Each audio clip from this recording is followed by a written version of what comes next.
fais du parapente? Comment tu fais du parapente? C'est quoi ta philosophie du parapente? Il n'y a pas de philosophie dans le parapente, je pense, parce que, ouais, et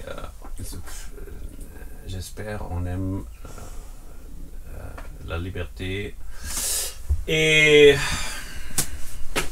c'est quelque chose que tu peux partager, mais c'est pas un sport de groupe. Et ça ne veut dire rien. Ça ne veut dire exactement rien. C'est que moi, je n'aime pas trop les sports de groupe parce que tu sais pourquoi? Parce que il y a une groupe, ça c'est bon. Ah oui, sport de groupe. Mais tu es contre notre groupe.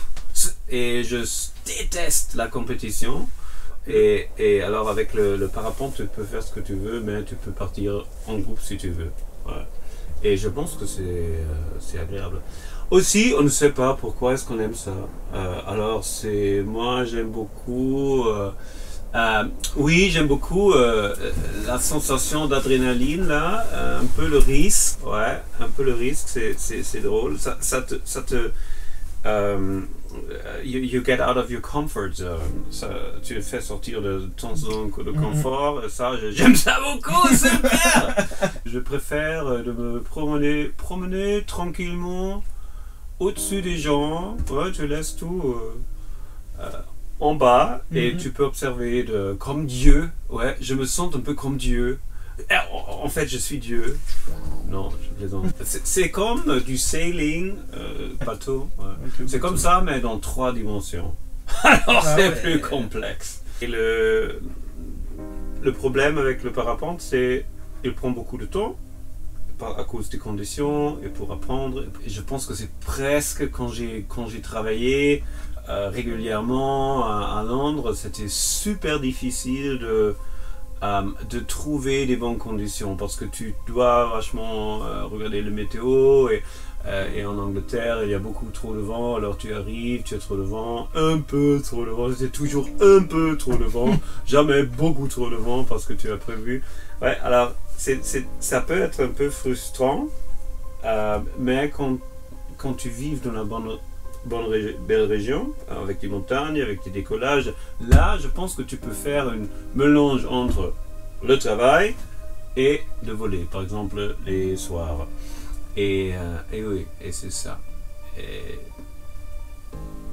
Alors entre mes expériences de parapente, speedfly, petite voile, même chose, petite voile plus rapide, et le monde du base jump et le parachutisme que je ne connais pas trop, j'ai fait un peu mais pas trop. Oui, de faire des distances avec un parapente, c'est vachement agréable. L'autre chose que j'aime beaucoup, c'est la I can fly, juste monter et descendre.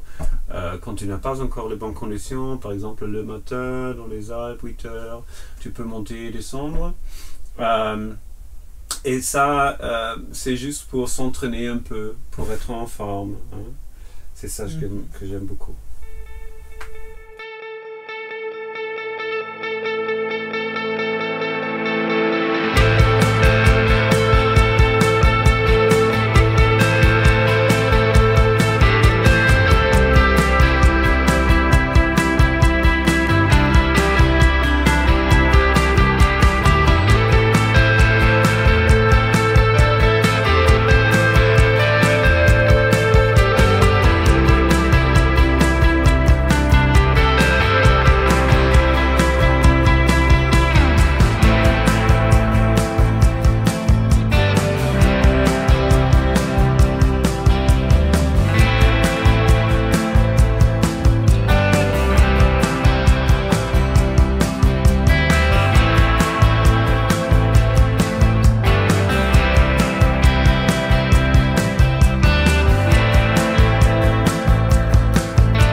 y a des risques. Numéro 2, il n'y a pas trop de risques. C'est comme conduire la voiture.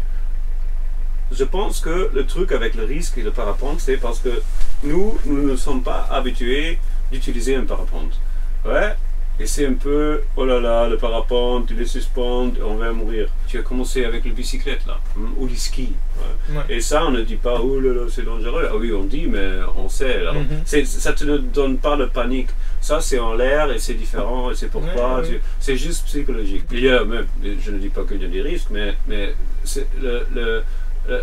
y a une différence entre la perception de risque et le vrai risque.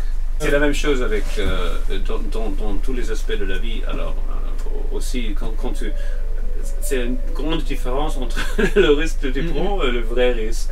Alors quand tu es débutant, tu penses oh là là beaucoup de risques parce que tu as peur, hein, au dehors de ton zone de confort.